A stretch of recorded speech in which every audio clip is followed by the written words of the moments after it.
This is Mr. Ashram going through Mathematics Unitised Scheme, Unit 1 Maths and Everyday Life, which is one that we believe could be very similar to the numeracy style paper that we're going to see on Tuesday and indeed on Thursday.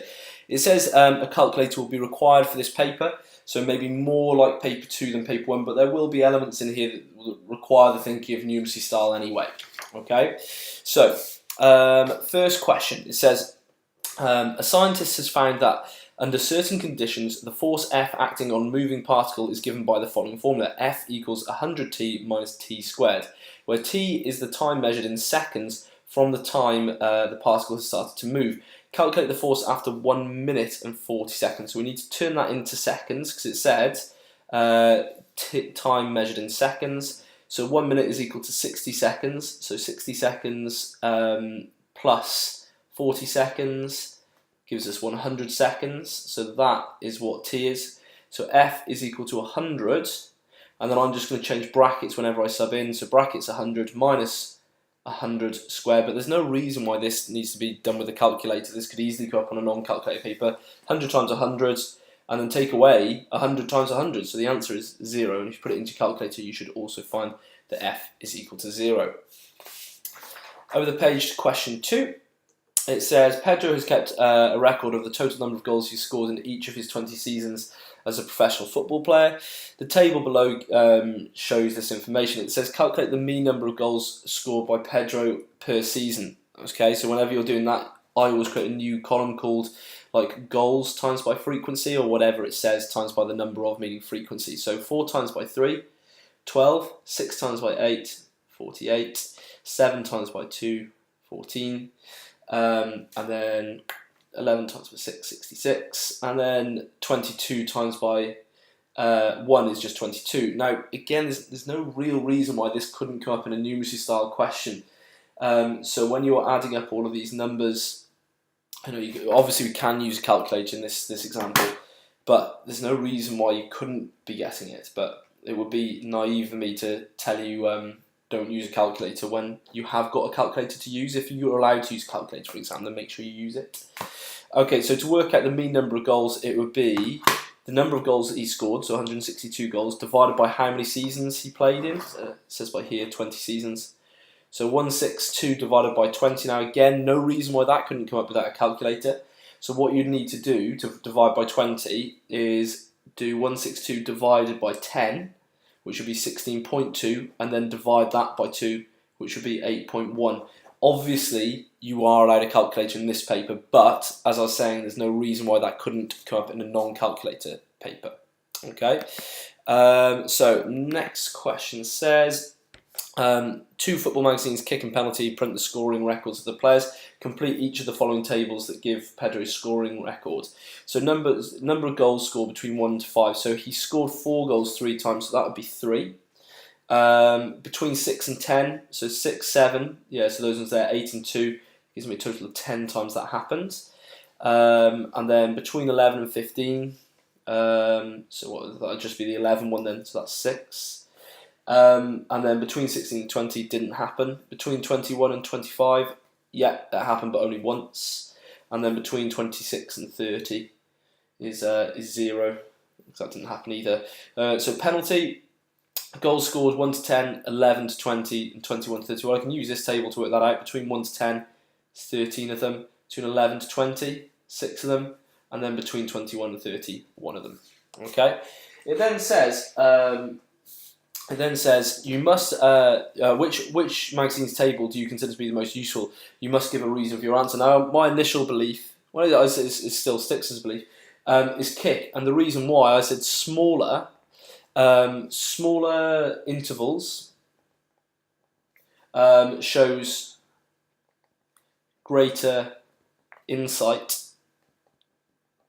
into performance, or something along those lines. So basically the fact that they're smaller tells me exactly how well he was doing, whereas this is maybe a bit misleading. 21 to 30, he only just broke it, whereas that one sort of gives a bit of a fairer sort of view of it. But one of the reasons in the mark scheme was given as penalty because there was less tallies, like less categories for it to go into, which made it not so confusing to look at, which also is a fair point. Okay, so question 3. Now there's a few answers you can give for this one. So what does it say? I'll just show you the ones that I had. It says Denise wants to test the following hypothesis. So hypothesis just means a belief that someone has, and then you do some like a questionnaire or something to prove this hypothesis. New cars use less fuels than old cars.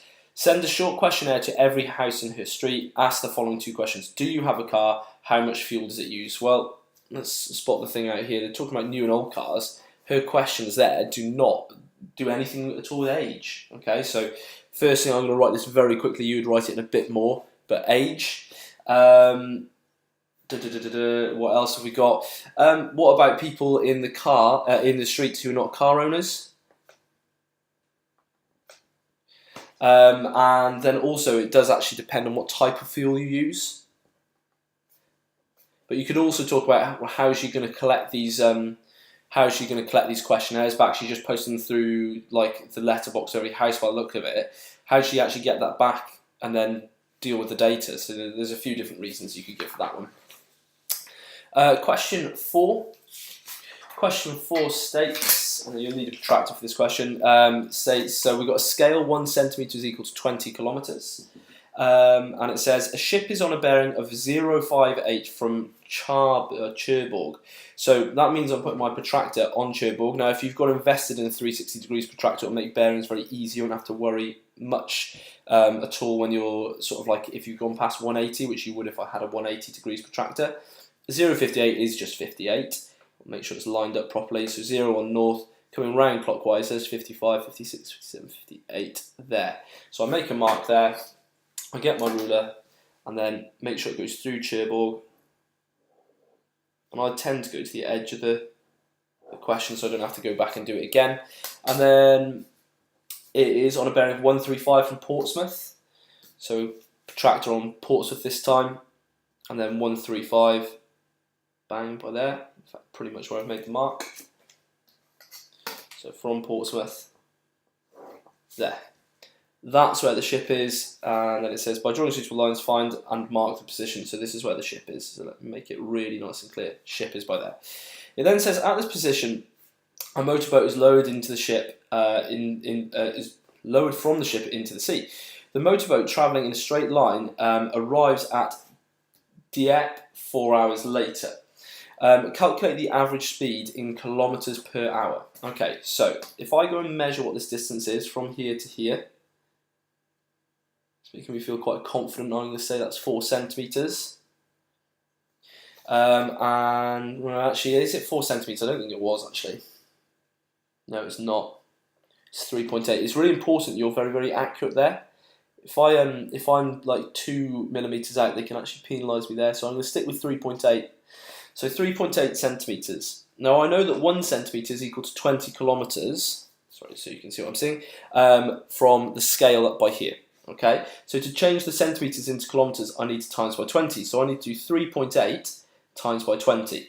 Which in this case, I could just put into my calculator. But as I said before, there's no reason why that has to go into my calculator. I could times that by 10 to get 38, and then times it by 2 to get 76 kilometres. Okay, just be very, very careful when you're measuring this thing, going back to what I said before. And then this thing here, like I said, no need for that actually to come up in a calculator exam. They may expect you to be able to do it. To work out the average speed, you should be immediately thinking of this triangle. So speed is equal to distance divided by time. And then to find out the speed in kilometres per hour would be distance divided by time. So the speed would equal 76 kilometres divided by 4 hours. So this will give me an answer that is in kilometres per hour, which is great because that's what it said. It said find the speed in kilometres per hour. And then 76 divided by 4, so half it would be 38, then half that would actually be 19. But again, you can run that through your calculator in this paper, but you may not be asked to. You may have it come up in a non-calculator paper. Over the page, question 5 says the following. It says, Jack has returned to the UK, having been working in Europe. He has 450 euros, of which he wants to change into pounds. He has the following exchange rate offered to him. And then his sister's going to France, and she's going to change 400 quid. And it says, rather than going to the bank, Jack gives Gillian his 450 euros. Gillian gives Jack her 400 pounds. Show that both Gillian and Jack have saved money by doing this. Okay, so Jack's exchange rate pounds into euros times by 1.20. To change the euros back, you would divide by 1.20. And he had 450 euros. So I'm just going to say Jack by here. So 450 euros divided by 1.2. 450 divided by 1.2. So this would be a calculator question. We're given 375 quid. Okay, Gillian, she's got 400 quid that she's going to change into euros. So to change pounds into euros at this rate, you would times by 1.08 from the rate she's been offered by a bank.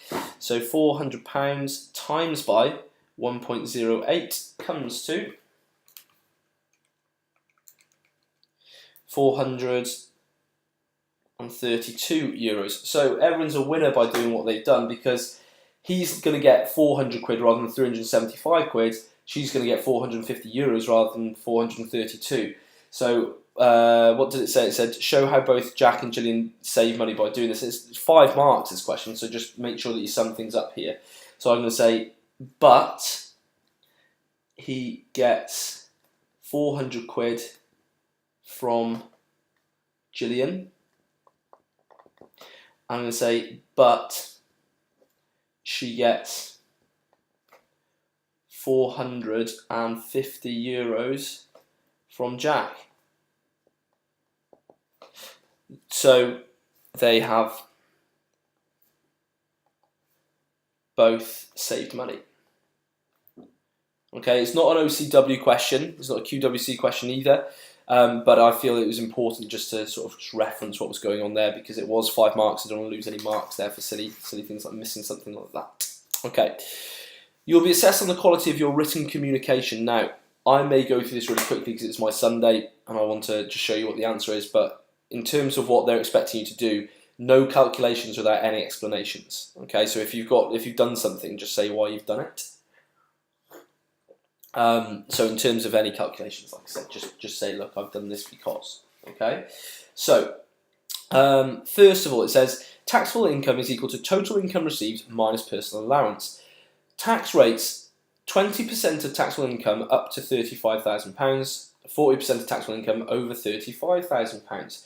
Now, I like to set this up in a very particular way. I'm going to work out exactly how much money she's got to begin with. So Karen's total money. So total money is equal to 24,000 from her pension scheme and 20,600 quid, which again, no reason why that can't actually come up in a non-calculator paper, but if in doubt, run it through the calculator.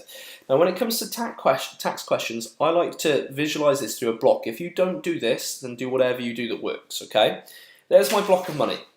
That's my total money, which is 44,600 quid. Okay, now I'm going to start chunking this up in terms of what's paid tax on, what's my personal allowance, and so on and so on and so on. We're told that her personal allowance is 7,475 quid. Okay, now that is at 0% because that's her personal allowance. She doesn't have to pay any tax at all on that. So far, no tax paid. Happy days. Then it says 20% of up to 35 grand. So far I've accounted for 7,475. She's got a total of 44,600. I'll take away her personal allowance. So that leaves 37,125 quid that she can get taxed on. Well, for up to £35,000 of that, she'll pay 20%. So now that's taken up quite a big chunk of this remaining money. So £35,000 of this total money is going to be taxed at 20%. Okay? And then I've now accounted for that, so if I take that off my answer, that leaves 2,125, and that's going to be taxed at the higher rate, which is 40%. So the calculations that I want to do now is 20% of 35,000, which again, there's no reason why you can't be asked to do that. 10% being 3,500, so that's going to be equal to £7,000. But this one here, probably more likely that you would get a calculator for. But again, it's not the hardest thing in the world. What would 10% be? So just to prove to you, you can do it without a calculator. 10% would be divided by 10. Double it would give me, what, 425. And then double that would give me 950. I think. No, 850, what we're talking about. 850 quid. So again, like I said, this could come up in a non-calculator paper, and you did actually have them come up on a non-calculator paper in the PPEs that we did. So that's how much money she'll pay in tax. That 7,000 there and the 850, giving a total of, so total tax of 7,850. Now, have I answered the question? It says the amount of tax that Karen actually paid was 20% of her total income. Check whether or not, so her suspicion was that she suspected that she paid too much income tax last year. So we need to work out what 20% of this is. So again, I'm going to show you that using a calculator may not come up in this question. So that would be 4460. Okay, divided it by 10, so then double that number would be 8920. Okay, so yes, she has paid. That's how much she should have paid.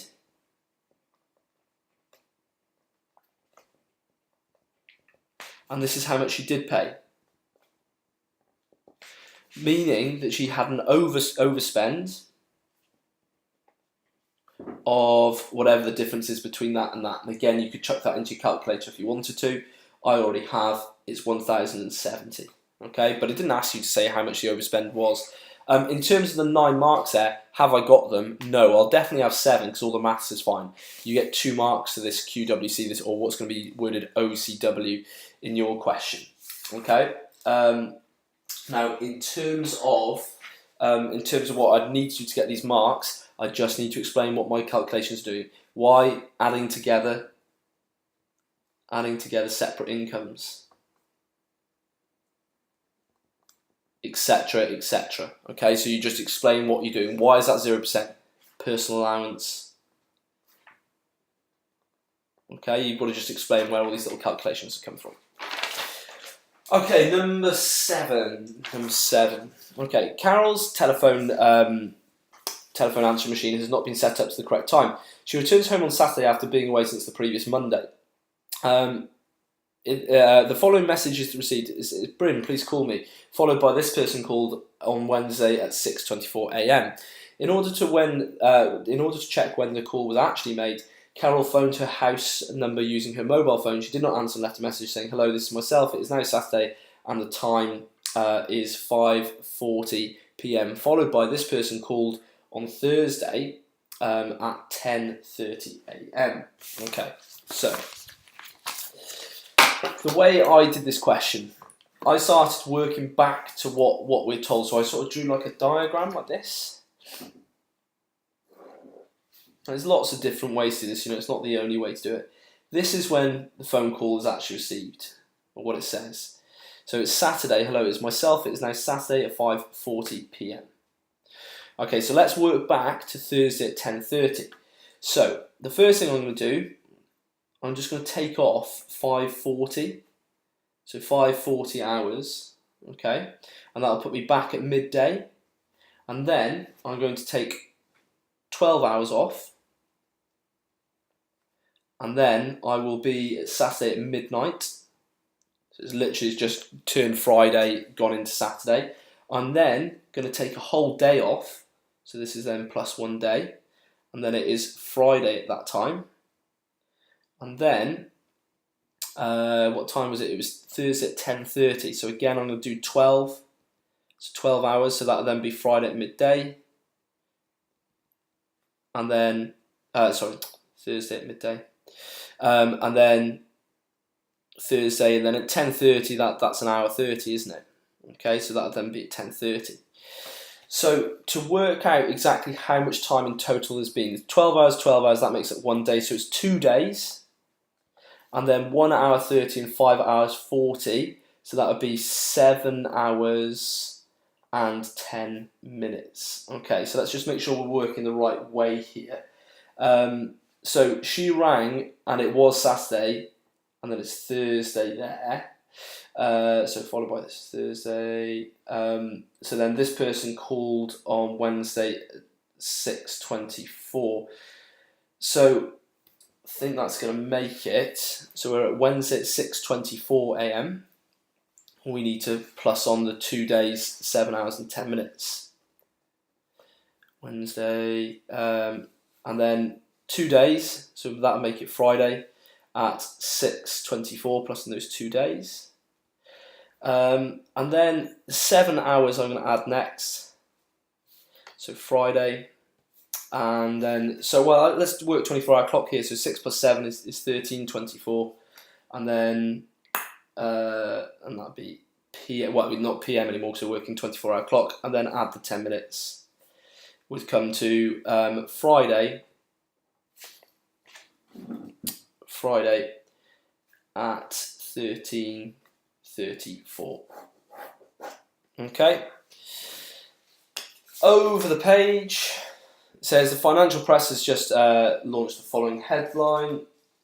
It says that annual profit is 4,760,000, down 13% from last year. What was the profit made last year by the company? Give your answer to the nearest £10,000. Well, if it's down 13%, we always treat money or the original amount as 100%. So 100%, we're down. That means we're down 13%. We'll subtract 13% is equal to that 4,760,000.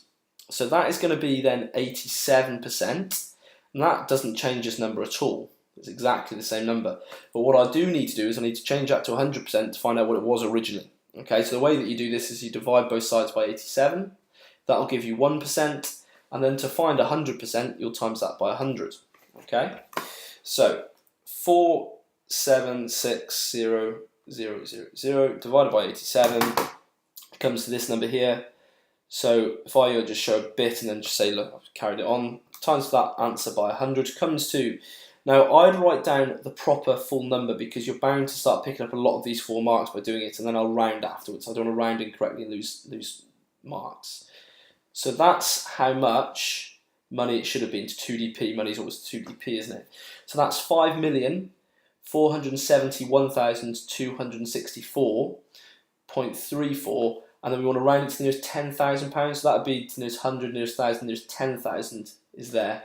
So it's going to be 5,470,000. Okay. Question 9. Okay, so we've seen quite a lot of these come up in the PPE, so you should be able to have a good go at these.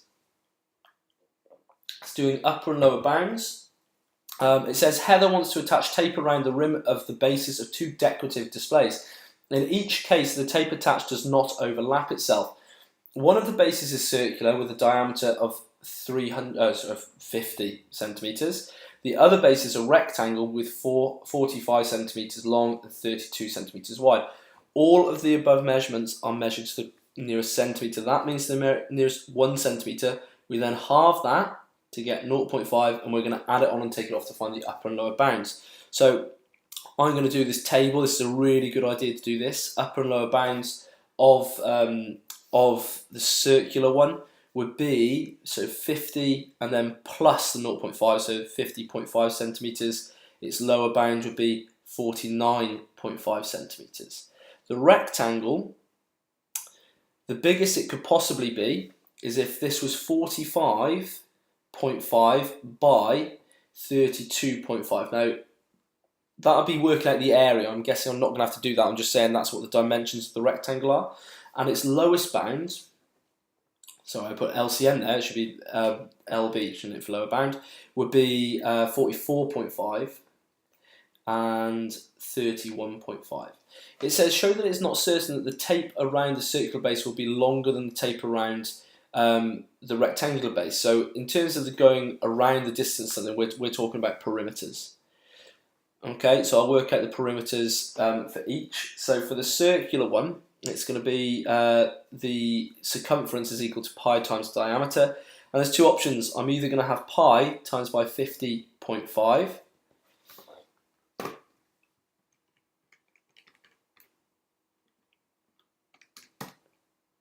which comes to 158.65 blah blah blah, or it could have been that it was actually at its lower bound, so pi times by 49.5, and that comes to 155.5 blah blah blah. Okay, so it's between one of those. It could be that one. It can't actually technically be that one when you have your upper bound is saying that it could be that or bigger, but it can't be as big as this. But irrelevant at the moment, it doesn't matter to us at the moment. So it could be one of those two answers there, and then let's do it for the rectangle.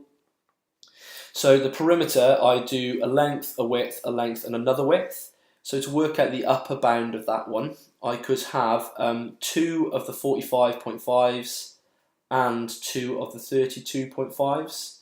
So I'll just chuck that into my calculator.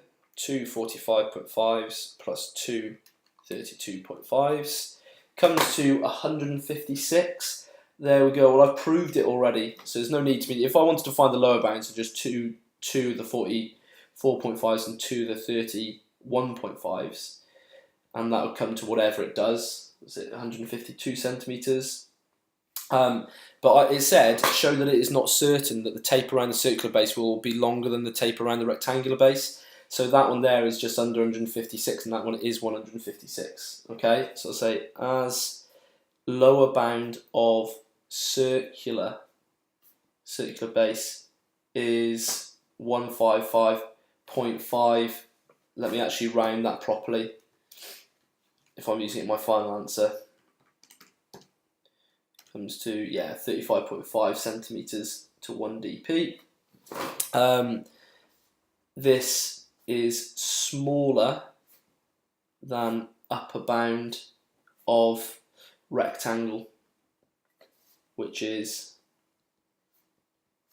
156 centimeters. So not certain.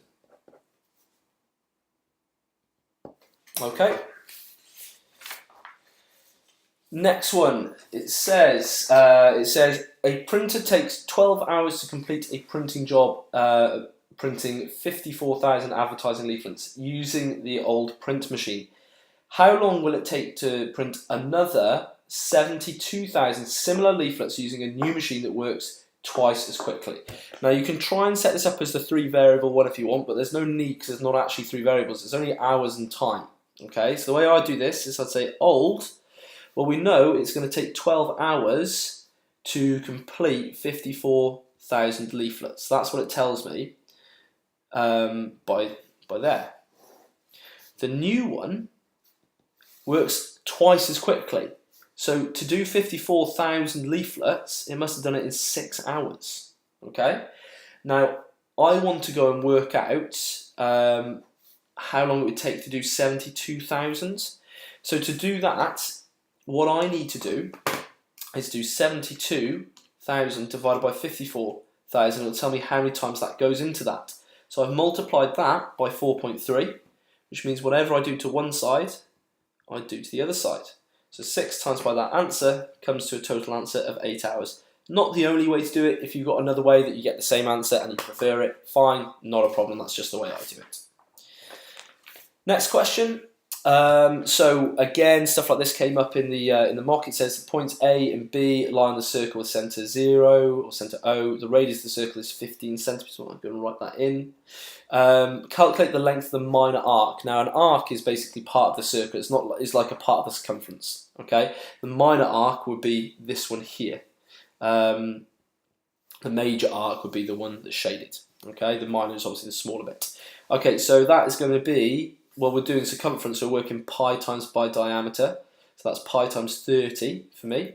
But that would give me the whole circumference. I'm not interested in the whole circumference. I'm interested in 80 degrees out of 360 degrees of it. And it literally just gets chucked into my calculator looking like that. So 80 over 360 pi, and then times that by 30 comes to, SD it, 20.9 centimeters to 1 dp. Okay. And then the next one says calculate the area of the shaded sector. Okay, so angles in a circle add up to 360. I just use that fact. I've got 80 degrees there.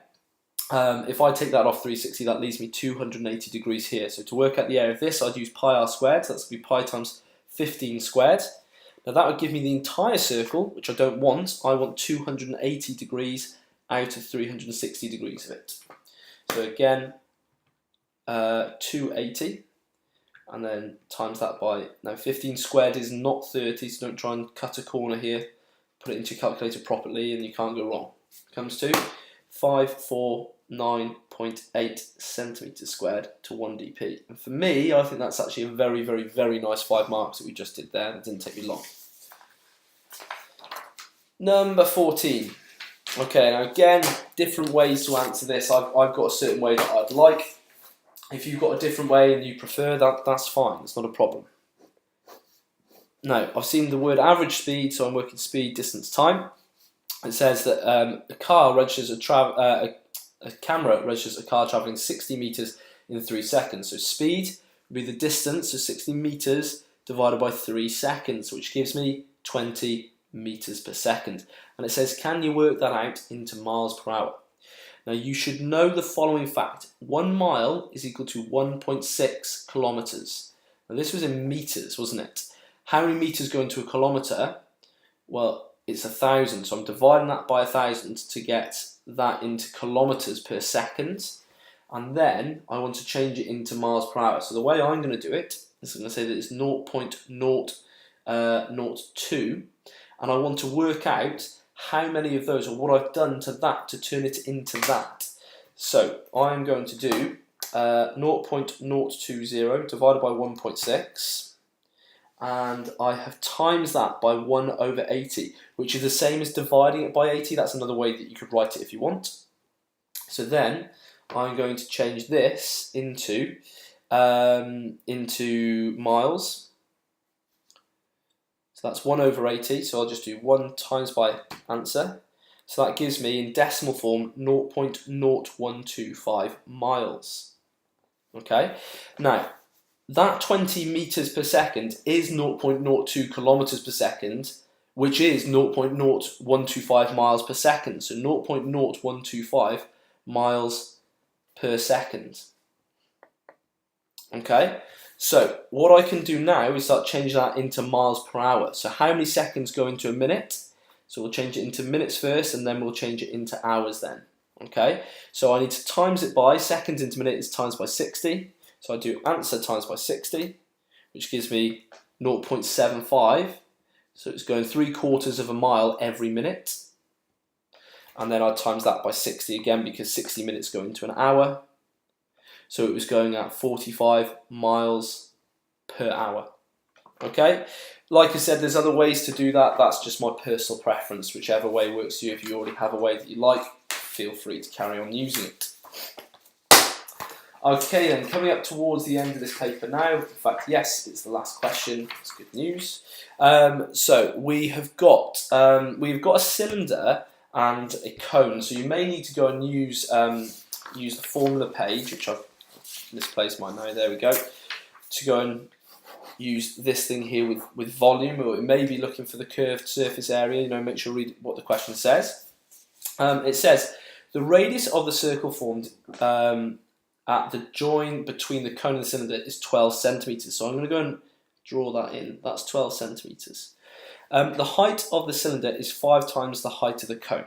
Okay, now I don't know what the height of the cone is, but it's always the right angle height from the center to the tip. So I'm going to call that X, but I'm not going to call this Y because I'm told it's 5 times the height of the cone. So it must be 5X. Okay, and that gives a total height of 6X in total. And why am I doing that? It says work out the total height of the container. So what does it tell me then? It says when full, the container holds 20 litres of water. Now I've been banging on and on and on about this fact. You should know this by now, that 1 litre is equal to 1,000 centimetres cubed. So I'm going to start writing this out now the way that I'd fill it out. So I'm going to say cylinder plus cone is equal to 20 litres. I'm now going to start subbing in as much information that I can as possible. Now cylinder, to work that out, is pi r squared times by height, and the cone is given in the exam as 1/3 pi r squared times by height. Okay, so that's given to you in the front page. So the cylinder is pi. Now the radius of the cylinder is 12, so 12 squared, and then the height I don't know, that's just going to be 5x. Okay, plus the cone, which is going to be 1/3 pi. Now the radius is also 12 squared, and then the height is just x. And I'm going to change that from being in litres into centimetres cubed, because that's what we work in in terms of volume when we're using formulas like this. We'll work out the answer in centimetres cubed. Okay, so from here, well, I don't actually need to write the word centimetres cubed. From here, I'm going to start expanding that. So I'm going to put in, I'm actually going to leave pi in my calculator, pi 12 squared, and then I can't put in x, but I can certainly put in 5. So that tells me that's 720 pi. Plus, I'm going to put all of that into my calculator. So a third pi, brackets 12 squared, and then for x, there is no number, but there's 1. Okay, so I'm just going to put in 1 there, and that tells me that is plus 48 pi. Now I've missed a letter here as well, there's an x with each of these. Okay, that is then equal to 20,000. What I want to do now is I want to get x on its own. So what I'm going to do is I'm going to put it outside of a bracket. So inside that bracket is going to go 720 pi plus 48 pi. Okay? I am now going to take this bracket, which is times in by the x, over to the other side, where it is going to become a divide by. And that is now going to go into my calculator. So 20,000 divided by 720 pi plus 48 pi, which comes to 8.289 blah blah blah. Why am I not rounding that number? Because I'm not finished. It says calculate the total height. The total height was 6x, so I'm going to say so 6x would equal just 6 times that answer. So answer times by 6 comes to 49.7 centimetres to 1 decimal place. Some of you may have noticed that 720 pi plus 48 pi could actually be written much quicker. You can actually add those together. That's just 768 pi, and it will give you, if you press the right button, exactly the same answer. Okay, and that concludes that paper.